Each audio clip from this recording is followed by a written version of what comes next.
Patuloy na binabantayan ang bulkang Mayon sa Albay matapos itong magbuga ng abo kahapon.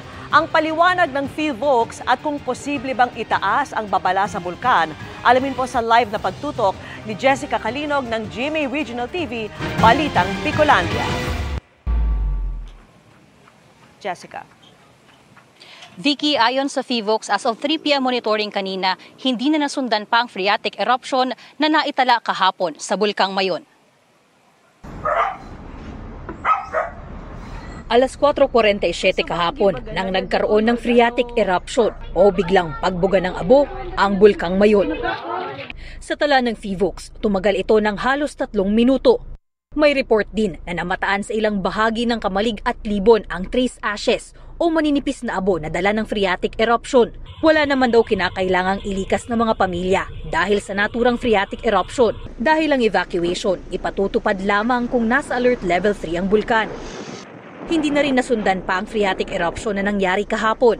Ngayong araw, may naitalang isang volcanic earthquake pasado alas 3 ng hapon. Pero paglilinaw ng PhilVox, ang phreatic eruption kahapon at ang volcanic earthquake kanina hindi basihan para muling itaas sa alert level 3 ang naturang bulkan.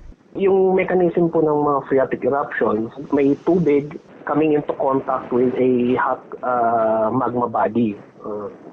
Pwedeng mainit na mga bato. Kukulo po yun, magiging steam, at dahil pressurized po siya na nasa ilalim ng bulkan, pwedeng magkaroon ng isang explosion or eruption na mangyari. Close monitoring sa Mayon para just in case na may matanggap ulit na bulletin sa Mayon Volcano na may situation na similar na nangyari kahapon. Lagi lang nakahanda ang DRRMO saka prepared ang community for possible action.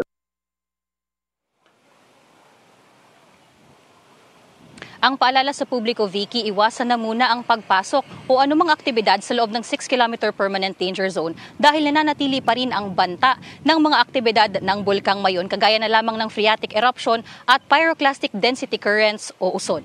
Vicky?